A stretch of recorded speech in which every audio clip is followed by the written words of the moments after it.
Bonjour, bonsoir, chers internautes, Bandeko Balandi, Chris London TV. C'est toujours votre humble serviteur Mishka Malabouna, autrement dit Aigle de la presse. Merci encore une fois, Bino Balingbolela, Chris London TV. Toujours dans l'image, Malam, mon père, émission Malam Tossel Rabino. Quant à moi, je les salue, Bino, nous sommes soutenir, mais toujours dans Air Afrique de Leboso. Je vois directement Manangai, Rosette Pams. Mami, Mama Rosa, na pesio mbote bisika ozali. Pourquoi na Mama Nanga Dodo Malabuna, Sir Nanga Christelle Kizola, Yaozias Kianfou. Restez toujours branché à Chris London TV de Kanalobaka. Ah, Tozana Katia Matongi, na précisément na commune à Kalam. Bon, on a déjà que non, ya Kalam.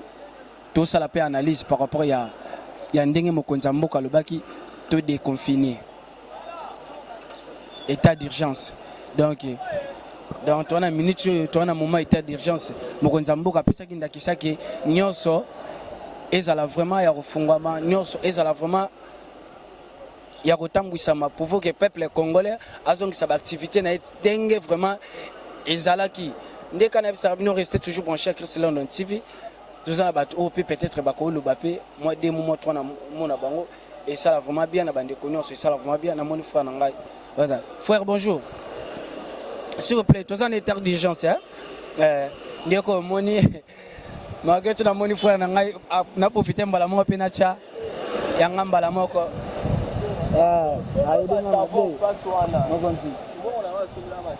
donc tout solo là bonjour non on a Nous avons une minute de état d'urgence. Au Mokonzamboka, qui vraiment d'activité, nous avons vraiment ndenge zalaki. Pour nous, nous avons Mokonzamboka tellement alobakati mais Mokoloana zoaki ndakisa peut-être ya oloba yo kaki ngondeni. Mais nous avons zalaki bien makasi nandinga lobaki mais problème est oyo Mokonzamboka lobaki pour to batelaka cash ne to zanongo vraiment et pas Mokonzamboka. Par rapport à analyse qu'il ne fallait pas me peut-être na babar na oyo comme la biso na mboka il fallait peut-être bandata na ba église yo mona rondeni mais pona ngai côté Mokonzamboka ndinga lobaki pona babar ngai na ibiti po ngai naza moto ya barte pona ngai na ibi bar na melaka na ngai nyonso na sala na ngai na sala na ngai nyonso mais côté Mokonzamboka ndinga lobilaki pona on a sepela pona Mokonzamboka ezaka pona kashine to batela pona mboka pona maladi banini eza bongo. Merci. Donc peut-être ba misu ba kanisa lokola ba déconfiner biso c'est que maladi est souhaité. Donc il faut que banini peut-être ba tubo ba vivre toujours quand ignorance que Mokonzamboka lobi malgré tout tout ça en état d'urgence il faut toujours se protéger que ba oyo mususu peut-être ba tambola ka bon ba vivre na ignorance rolo bani pona bango. Te bande kona biso o balanda antake Mokonzamboka ndi alobaki ata Mokonzamboka alobate mais maladi eza nango to batelaka to la Mokonzamboka ye mutu azotambola partout par là mais maladi eza nango to landa o Mokonzamboka alobi pona kashine to zala na yango ndenge pe naza boye nazoleka na ngai naza kashine nde omani ngai boye naza kashine soko boye kashine wana Mokonzamboka tabaka ngio etalio mwani. Merci frère nanga ozayo mokote na moni pende o mususu timbelanga pe bona la tango yanga esala na bien. Vous êtes toujours branché à Chris London TV, vous continuez toujours à s'abonner massivement na ngi toujours na zala oyo de se protéger toujours na oyo Mokonzamboka alobaki. Donc bonjour Nderonanga. Bonjour. Maintenant so bayebi que non partout dans le monde et surtout que na mboka na biso Congo nous sommes maintenant à l'état d'urgence na oyo Mokonzamboka alobaki na sirpo yoka kango. Oui na roki. Par rapport ya conseil pour soit ya koloba ya yo pe par rapport ya analyse ndenge to sala ke Mokonzamboka ndenge ni na ko koloba kaka peut-être baba pe ba restaurant ezonga mais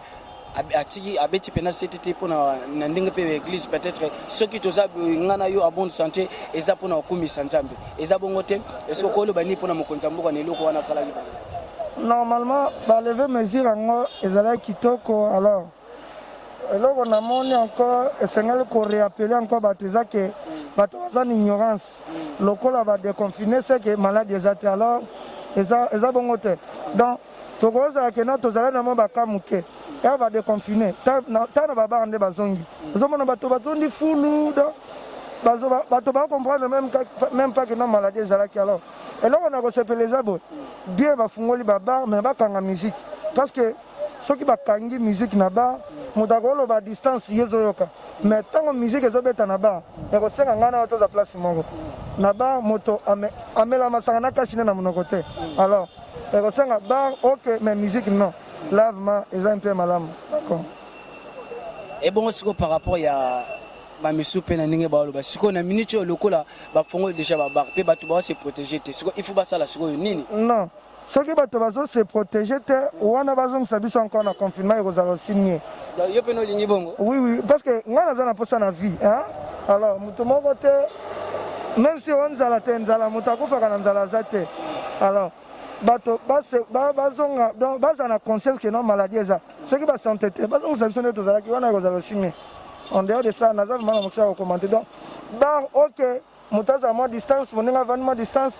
problème eza te mais ntango musique ezobeta ekosenga naza na moto proche ekosenga naza na kashine te parce que il faut naganga po ayoyoka alors na condition wana eza un peu mwa pasi ebo na kati te ndeko ebo conseiller ya ndeko Gentini Ngobila gouverneur de la ville oyo akontedi ameka mpe kokontedi oyo mokonzi ya mboka aloba ekoloba ni mpo na ye te makambo ya Ngobila na bato na ye na kokomante vraiment makambo na bango totalement te parce que coalition na bango wana Ngobila aza moto ya gouvernement alors toyebi bien aza moto ya FCC mais aza na gouvernement oyo mokonzi ya mboka azodirige akomela biso makambo na bango ya FCC tout le monde connaît bien que non FCC azala na mposa akoyede mboka te wana eza une chose eza officielle alors nakokota un peu na débat ya Ngobila te parce que FCC eza koni ke bango baza mitema mabe badirige moko 18 ans ndeko nanga tika na onaloba badirige moko 18 ans gouverneur ezaki ya bango baministre ya bango justice ezala ya bango biso jeunesse quand même tosi mpena nini yebisanga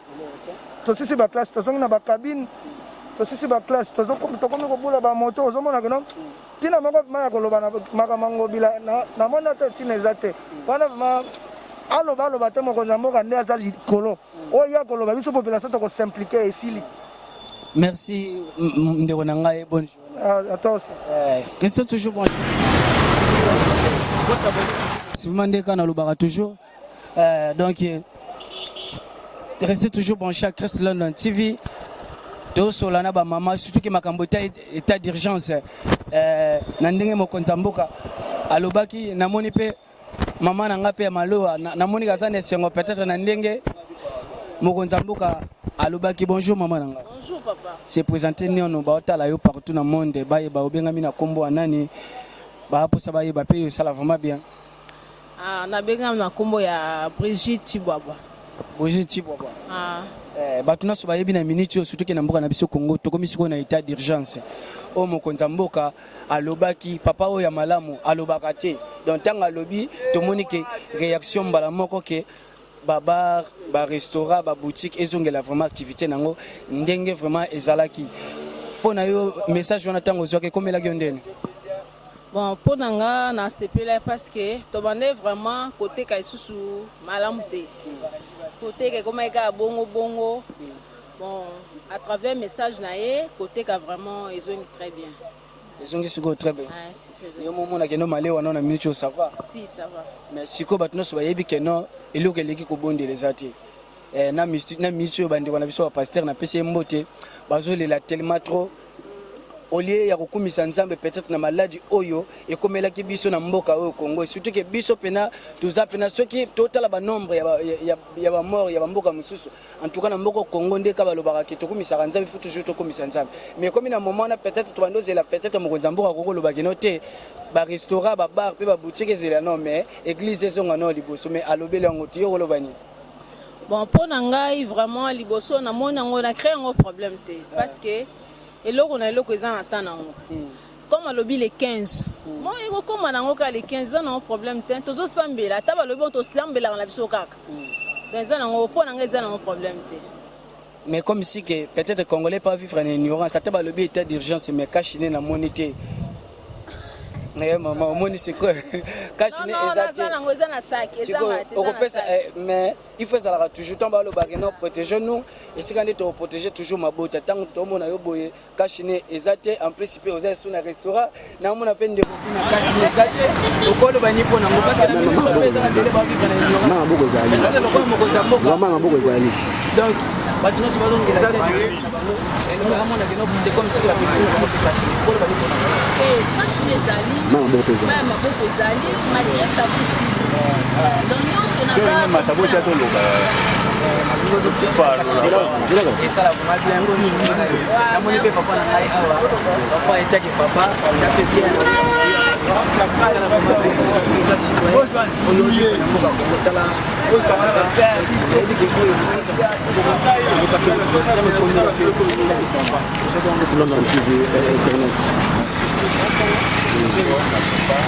Comment on a bien vendu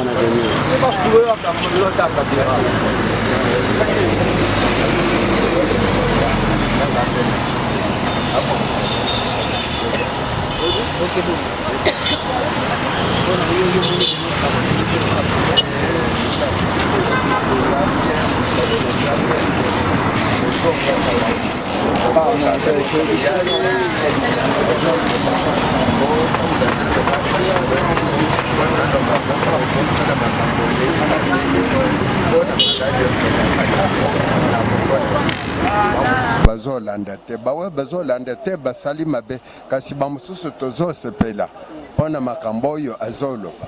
soko mokonzi mboka lelo peut-être na bato nyonso ba respecter te na oyo alobaki soki alobi siko tozongela bato nyonso bakonfine siko yo oloba nini mpona ngai nakozongela kaka ondima na bazongela parce que to respecter to respecter makambo ye nde mokonzi tozoboya yango nde nini. Merci papa na moni poza bandeko mususu awa tokomeka pe kosolana bato nyonso bayebi ke na mboka ndenge vraiment kobatela epai wapi na mboka oyo yobali tozala komala bikoyo mais lokola mokonzi ya mboka ye alobaka mingi te mais ntango alobaki biso nyonso na miniti okende tokomi sikoyo na état d'urgence ntango oyokaki message wana ya mokonzi ya mboka nayebi ke na miniti oyo mboka Congo basalaki tellement feti mpena ya kosakana te ya komela mpe bamelaki mais ntango yo et comme il a eu un message, vous savez qu'on a dit. Bon, comme un message à mon compte mboka, premièrement, ça l'a bien. Pour autant, la Kékofa n'a pas parlé aux obimatés, Congolais à vivre à Kanato 10 jours. Ce qui a bimine d'allier, ce qui a bimite à Oliati. N'a pas tant de fan à parler, on a 8 ans à Oliati, on a la banzala. Pour nous, mboka na biso na musala moko te o beza gouvernement to ani to gouvernement te biso musala moko ke bokende o sala polia biso to bimana na fort na moko em na maele na o satana sans pote mais na maele na onde ozimwa sans folia donc ça lenga va bien vraiment to peska merci na son excellence monsieur le président Félix Antoine Tshisekedi Tshilombo vraiment oh déjà ça le ça déjà pas mais à raisonner nous oh nini au peuple ça na ngoposa ko fungola baba makambo ça na oui bien sûr afungol na ye mais ça ka posa ya peuple te. Et après c'est un peuple était. Ils avaient bien. Ayo ka opé mbala moko peuple azana poser nini parce que na minute yo tu es bien qu'il était d'urgence. Na minute peut-être oya ko pesa vraiment peuple na minute ezaka oya sali bino que non se funga la peuple aluka moyen peut-être à se retrouver na moi lipa na yi. Mais na minute peut-être oyo za peuple azana poser total ngata mwasi. Siko na minute yo olobi que non atala non peuple so ndeti na nini. Et bon $10 comme na donc $10 comme na 20 millions c'est pile na ngoti. Je ngala c'est pile na ngoti. Yango na siko ye teke mokonzi mboka alobi te afongola nyonso peut-être ceux qui va bar pe ba restaurant ba boutique zo sala. Excusez. Zo sala. Afongola nyonso. Ma fongoli biso $2 na 200 000 francs. Mais tant on fongoli to ba si sous 1000 francs likoto comme na 210. Donc ye mo tant que président de République. Tout le monde mboka msusu président asa il wa moko soko lo bien ngoma makambo changer. To ana mobutu wa. Tshisekedi le père. Baté premier ministre soki na 10h balongola soki na 13h même makambo chansaka. Mais pourquoi pas yazu ide luana? Moni ba botam samiko we. So bitolo be makambo mboka yaya ba kanga biso. Puis en plus ba policier makamba chinois eza shida na bangoti. Comprendre? Le baso profiter makambo ba chinois. Babi ke kanga mutu o asangi kashine. Mais mutu non mais la mai bodona zona mais na kashine. Pour policier sepela. Ba policier likamba kashine eza shida na bango. Donc, ce que tu as besoin de faire, bakangio. So si ma dibo babinga kashime, mais yo mutu akangwa na su kashine atia na mutu atia na mbanga. Et ça vraiment makambo ya solo gouvernement auto peuple ba c'est pas bango ba policier. Mon baby si ya peuple et ça policier. policier ça pona obattre la peuple te mais ça pona obebisa peuple na biloko na ye donc likambo ba condition ba hotel la biso ngo ezala bien pona makama de confinement vraiment nga c'est peut-être na 100 francs mais mettre moi 100 francs ba elimbe monani na kati ote moi 100 francs limba et monani par rapport bien bande ko mususu ba chrétien ba sali pe analyse mokonzi mboka ifela mekano pena ko fungola pe l'église mais pour ni na penser kana babar yo ko lo bani pona wana vraiment omoni nzambe liboso nyonso na sima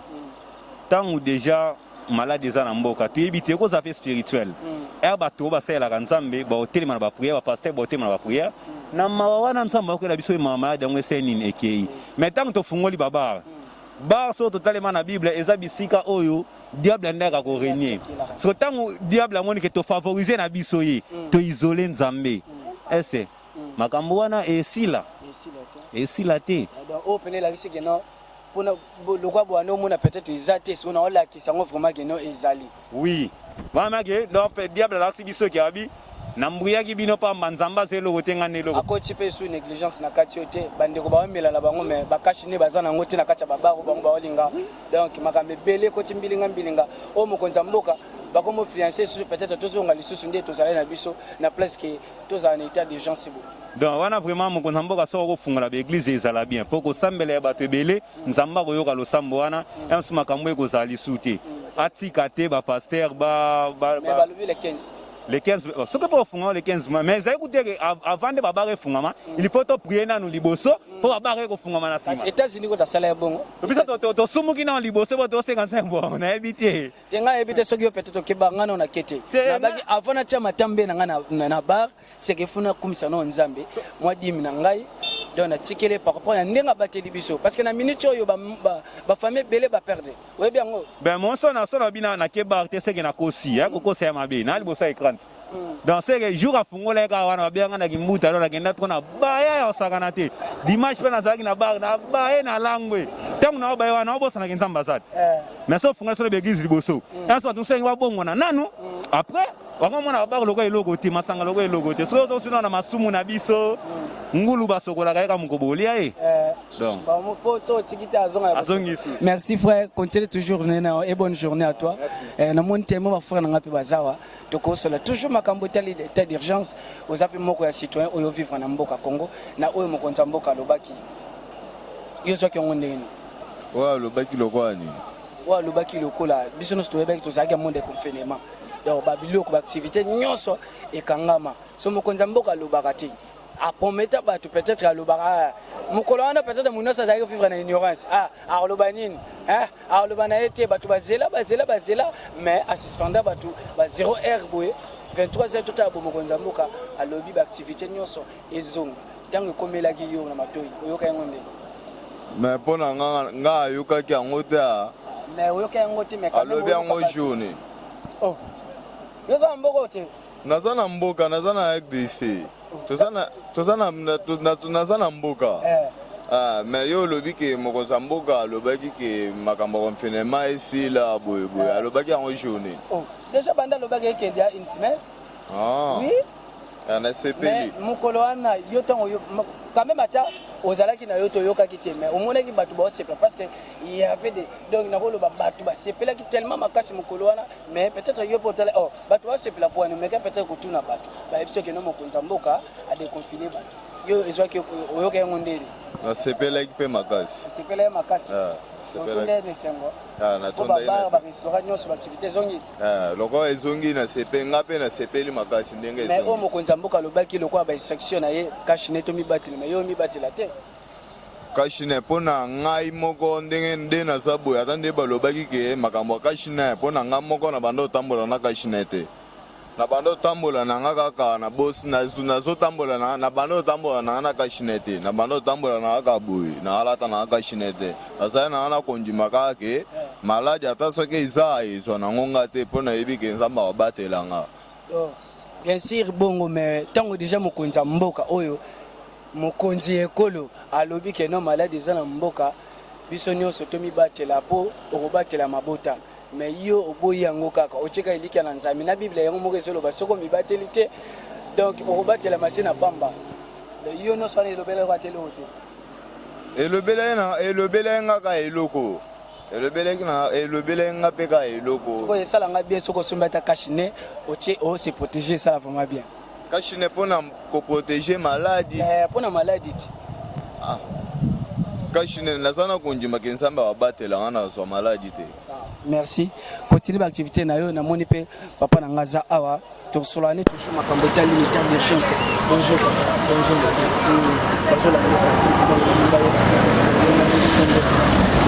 nabeyanga mingi ipo me nalinga mi abeyanga kombo paster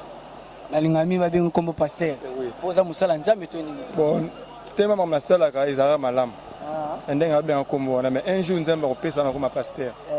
merci un jour nzamba opesa ye akoma toujours pasteur biso nyonso toyebi na mboka na biso c'est l'état d'urgence oyo mokonzi ya wapi mokonzi ya mboka olandi frère na yo aza na mboka Congo mais avivre par ignorance mokonzi ya mboka alobaki alobi ayokaki na yango te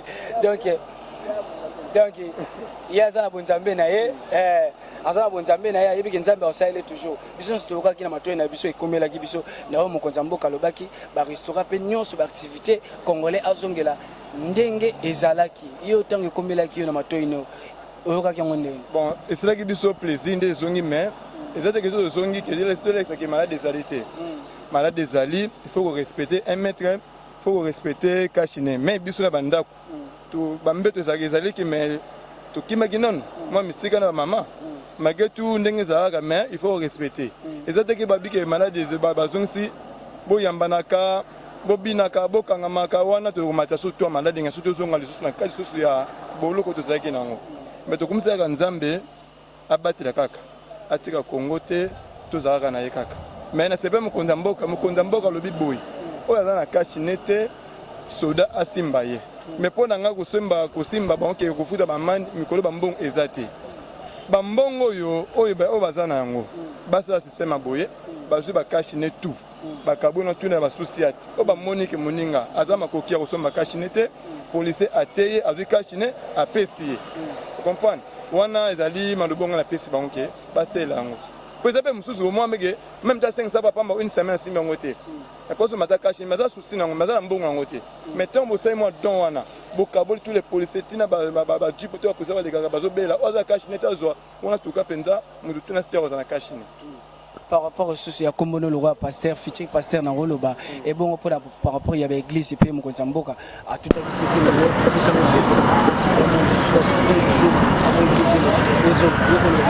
en tout cas l'église babi il faut ba na mno faut be na nzambe mais ce que ma be pampe ngo to no beta pct ba église comme le ko la baligablo ndenge nini bien que na pasteur moi ba yoka nete moi c'est net na balabala le courrier numéro 6 moi c'est net na balabala le courrier numéro 10 même l'église on a pour ça na nous se voit catholique de la carte qui manie de la carte amène c'est de la carte mon ko sanga na zali déjà awate abazo ganga yawe sunanga abazo beta louange abo na baduka mukoloka na totola penza na pesi mokonzi ya mboka abeta certaine l'église pour baza busangani baza bomoko ba église bikemi faut ko bloquer yango donc mutu to ko pasteur na boko mutu akomi ka prophète ozomoni mutu to akomi prophète ba prophète ba lokuta ba komi e bespe wendi omona abate miko koyoka nani mais faut baza nde moko busangani botelo ko moko mama bazoka mate olandi pona nga ba église en tout cas avant bafungola yango to boyite nzambe azali na biso chaque jour même na ndo ofuka ma po bondi nzambe na yo pona ba église en tout cas bazana no bongo bazwa no balande nanu bango o baza mikanda te faut ba bloquer ba de gablo nga ba de gablo etaki prophète pasteur ipo eza ba de gablo faut kanga ba de gablo tu a mikemge zenga ba mikanda basanga baza bomoko bakaba na raté on a ni même en Europe o eza tene te makele zo meza bien quand même merci beaucoup merci et bonne journée na moni ndeko na ngai oloba c'est toujours branché à Chris London TV. Ndega na babo continue toujours à s'abonner. Na solara toujours na ba frère. Bonjour frère Nangai. Bonjour Ndero. Batuna so bayebi yoza patron na minute ngani na donc mona musala na wasimbeli toujours micro. Oloba no so za ngo pour sortir. Oza Chris London TV bande ko na yo pe peut-être ba pe ba posa bayeba aussi présenter na kombo benga mina na kombo nani? Benga mina kombo Berger Kalinga. Berger Kalinga. Kalinga. Berger Kalinga et le retour ça dit to kiti sur le terrain ils ont toujours tout ça analyse par rapport à eux mokonza mboka lobaki état d'urgence au bisono soto yebi ndiko nanga soki oko permettre nga nazo tamu esika donc au bana so yebi na minute d'état d'urgence eza katikati mboka na biso mokonza mboka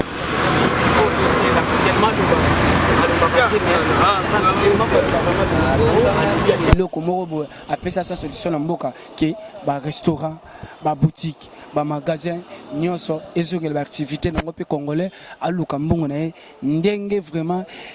batandako bakoloni na mapango to banda ofanda kanisi ke no moko zamboka loba to fanda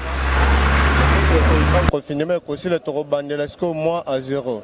mais ce temps confinement ici bakomi ocha pression pour un problème à loyer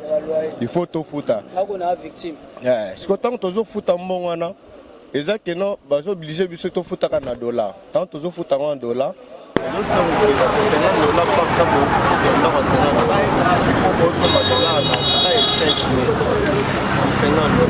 $50 bisanga na moment oyo okozala peut-être biso tozo kuma moto okozala komi moto par jour la lata na moi 20 000 moi 15 000 OK na ndako bo dépenser tikana na 8 000 francs na poche ta 10 000 francs na poche siko le bipezo zela pona ko sandene obima pe lisusu c'est-à-dire que siko bimite moyen olia ezati siko penda ko koto ezozela muto akobesa koto problème o alobi bato pe bazotala makambo o ya dollar wana nde susi na nga ya ngwana bato bazotala makambo ya dollar baye bandinga kosala ke non bakitisa dollar ata tozoteka moke nde tozoteka me make confinement esilaki mais makambo ebandaki ndenge ezalaki liboso te ozo comprendre makambo eza su ndenge ezali liboso te fo asala ke non dollar esala ata soki moke non moto azoteka moke me makambo mosusu emarché nango bien na kati oyo te bandeko mosusu bakomi kodéclare bato mosusu bakomi kodéclare peut-être ke tozonga na biso nde tozalaki mpo mpe akaliso ebakisami makasi okoloba ni mpona yango lokola nga par exemple nako souhaite ke prénom tozongela ndenge tozalaki mpo nini nalobi bongo ezalaki tokozala ata 3 moto na terrain omoni ata 3 client baye omoni mpasi moko ya koloba ta ke non nazokende ata magasin combien 2500 oyo amemi biso misato tokei mais na minute oyo ekomi soki client aye boye soki baye misato il faut que motu moko amema bango akende na bango ezaka ezokotisaka mapere mpo na ngai il faut tozongelaka ndenge tozalaki wana merci ndeko na ngai continue activité na yo donc tosuki awa nde kana yebisa bino rester toujours branché boki ndenge ndeko alobi ye kuta azosengana ye ko tozongala biso kaka en mode de confinement ke ndenge mokonzi ya mboka alobi mpo mpiaka ebakisa misusu esurtout ke na mboka na biso kongo surtout ke na bacople yango basalaka ya moto wana abandeki komema motu moko peut-être na 2000 3000 mais minute oyo 3 personnes mbala moko na moto peut-être baofute 2000 ou bien 1000 francs pamba donc cope pene ezongi vraiment mabe makasi donc bokontinue toujours kosabone massivement bino baebolingaka biso restez toujours branché à Chris London TV de chiter restez toujours branché à Chris London TV c'est toujours votre humble serviteur Mich Kamalabuna autrement dit aigle de la presse je vous aime beaucoup merci bye